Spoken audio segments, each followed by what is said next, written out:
On a fait notre travail sur les pères praticiens en santé mentale. C'est des gens qui ont vécu un parcours, une crise psychiatrique, qui ont connu les soins, le rétablissement.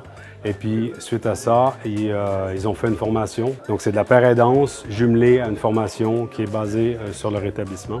Donc, il y a une formation qui se donne à l'HETSL depuis 2013.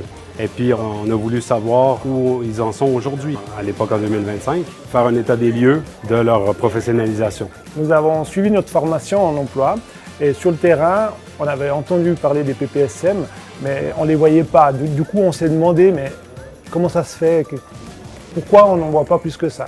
Et donc, notre travail a été d'identifier quels sont les freins et les facilitateurs à l'embauche des PPSM, autrement dit les pères praticiens en santé mentale. Parmi ces nombreux freins, on peut en citer deux en particulier, qui sont le coût de la formation, qui peut être élevé pour les personnes ne résidant pas dans le canton de Vaud, mais aussi l'absence du cadre légal. Et dans les facilitateurs qu'on a identifiés, mettre en avant le concept du rétablissement, qui dans le cas où il est reconnu et pleinement intégré dans les institutions, est justement un bon facilitateur pour l'embauche des pères praticiens.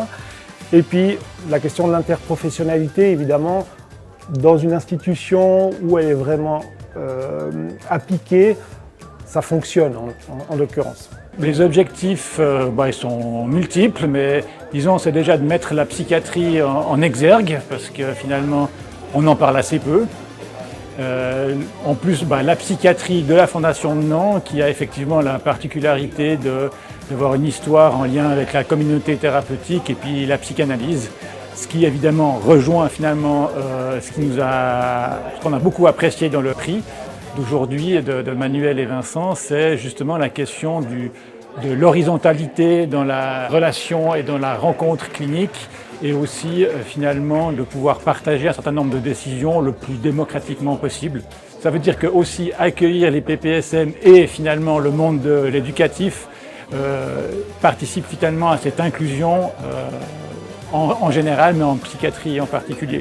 D'où le fait que finalement le travail de bachelor qui a été mis en exergue aujourd'hui ce soir, c'est finalement pouvoir rencontrer différentes personnes qui ont des points de vue différents et de les faire coexister à un moment donné sans qu'il y ait trop de décisions verticales et autoritaires.